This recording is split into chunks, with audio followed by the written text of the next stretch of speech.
یکی بود یکی نبود، زیر گنبد کبود و یه جایی از ایران قشنگمون خانواده متلکیان روزگار میگذروندن. بیاین با هم بریم تا با تک تکشون آشنا بشیم.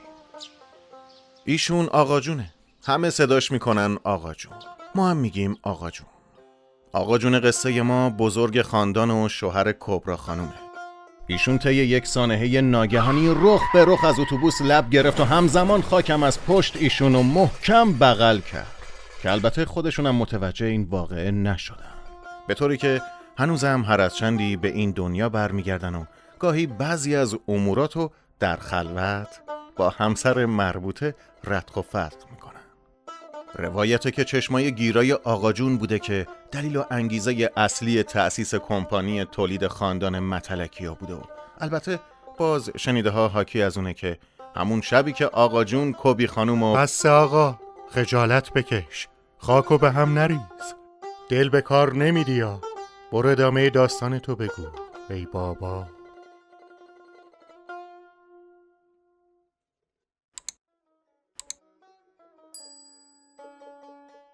مرا ببوس، مرا ببوس، برای اولین بار تو را خدا نگه دار که بیروم به سوی این کبی ببخشین کبرا خانومه. میگن از دافای زمان خودش بوده و به شهرآشوب معروف بوده. خلاصه که یه شهر تو کفش بودن. میگن تو گینس 100 تا کشته واسش ثبت شده. طبق شنیده ها با آفت، مهوش، پریوش غلط کرد، شوهر کرد، مرا خونین جگر کرد. ای بابا ببخشین. القصه با تمام اونا رقابت داشته. کبرا خانوم همسر آقا جون و مادر 6 تا بچه زنده و 7 تا بچه مرده است. ایشون هر جا صلاح ندونن گوشاشون نمیشنوه. زبون تند و تیز و متلگویی داره و هر جام که دلش بخواد جر میزنه. اجازه بدین باقیشو خودش به وقتش نشون میده. اینطوری بهتره.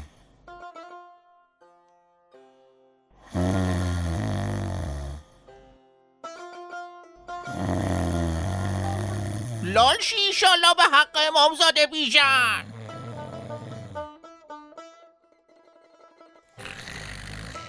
عرض نکردم این آقا، این قلندر بیشاخ و دم که اینجا خوابیده اژدره، دایی اژدر، برادر کوچکتر کبرا خانم.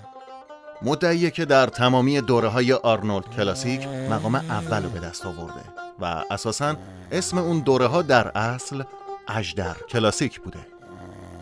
ولی از اونجایی که ایشون خیلی خاکی و نخواسته ریا بشه، اجازه نداده این کارو بکنن و به همون آرنولد کلاسیک رضایت داده.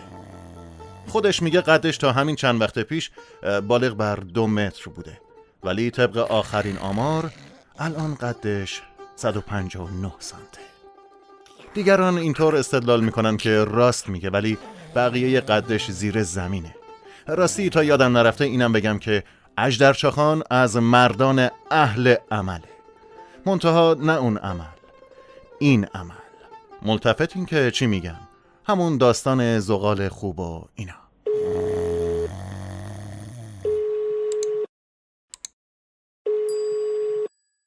الو الو، سلام مادر جون.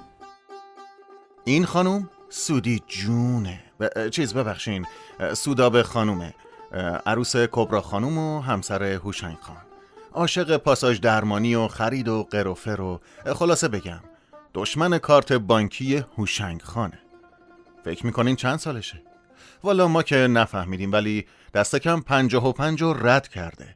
منتها به برکت دستان هنرمند دکترای زیبایی تصمیم نداره از 39 گذر کنه و در حال رقابت با دافای محل بلکه منطقه است.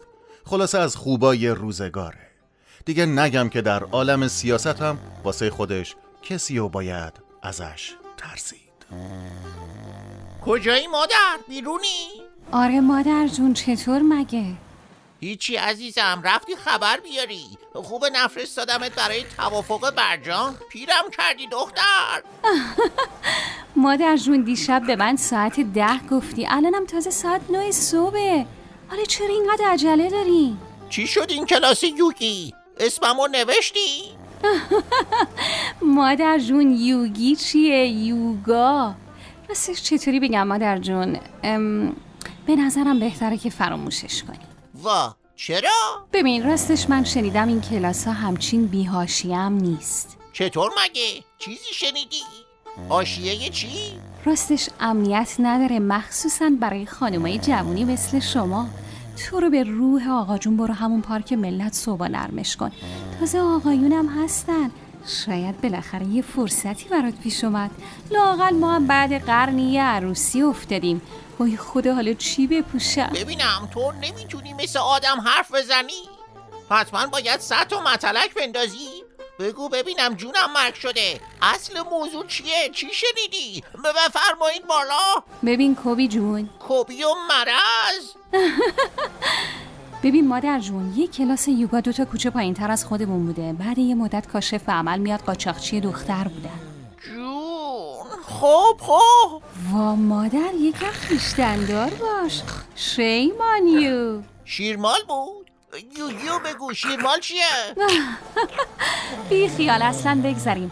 خلاصه هیچی دیگه، دخترها که مستقل شدن رفتن دبی. اینا رو هم چند تاشون رو دستگیر کردن. این صدای خروپف دایی سرویسمون کرد. ببخشید مادر جون، هیلدا پشت خطه، بقیه‌شو وقتی دیدمت برات تعریف میکنم. باشه مادر، اینم شانس مایه. ببین سودا بسیار رو بفرست بیاد، تنظیم ماهواره من به هم خورده. باشه بای مامی. خداحافظ. گم شو بابا با این حرف زدنت. شیمان یو مامی. کاش زودتر میفهمیدم خودم میرفتم، بلکه یه موقعیتی نصیبم میشد. الان سر از دبی در می آوردم، مستقل میشدم، بلاگر میشدم، اینفلوئنسر میشدم. والا خدا رو چه دیدی؟ اژدر ای مرج، آخه چرا الان؟ چرا هر بار این موقع منو بیدار میکنی تو هیچ وقت نمیذاری من مدال بگیرم. همیشه وقت نشناش بودی.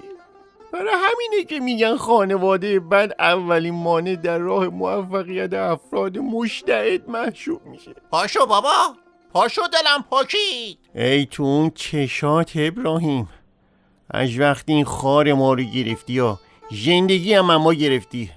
آخه نوکرتم با وفا، شنفته بودم خیلی آقایی، ولی بعدم فهمیدم نه تنها آقا نیستی بلکه خیلی هم دیوشی. اژدر خفه میشی یا بیام خفت کنم؟ چی؟ تو؟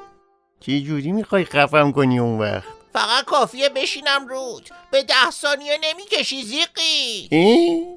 تو مثل این که عکسامو ندیدی یا با اژدر کلاشیک طرفی یا؟ بلند شو بابا مردنی دیگه، هر کی ندونه من که میدونم. پاشو لنگ زوره، باید بری خرید. میخوام بگم هوشنگینا واسه نهار بیان اینجا. کبرا به جون تو خشتم.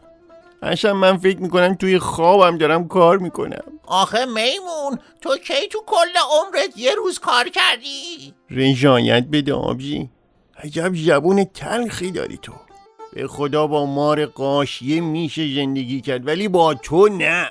پاشو یه دستی به سر و روی نکبتت بکش ریغو.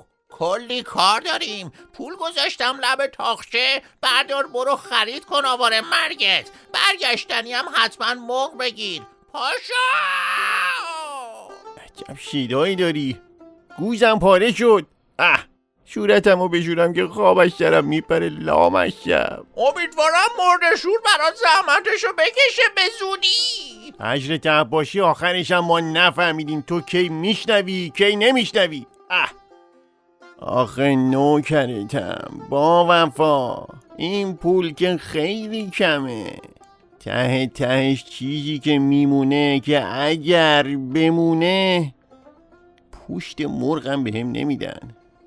حالا شاید با آشنابازی نهایتا بتونم یه چند تا پای مرغ باهاش بگیرم.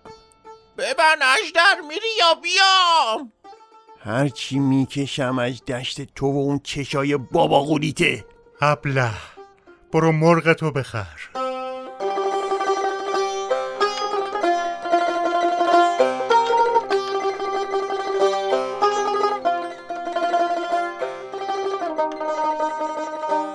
این داستان ادامه دارد. بینندگان دوست داشتنی کانال متلک، امیدواریم که از این اپیزود خوشتون اومده باشه و حسابی خندیده باشین. برای اینکه بتونیم در کنار شما باز هم لحظه های شادی رو داشته باشیم، لطفاً ما رو حمایت کنید آقا. پس لطفاً سابسکرایب، لایک و کامنت یادتون نره.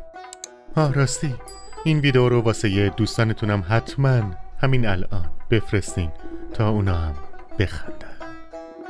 تا یک اپیزود و یک داستان دیگه شما متلکی ها رو به خدای بزرگ میسپاریم. بدرود.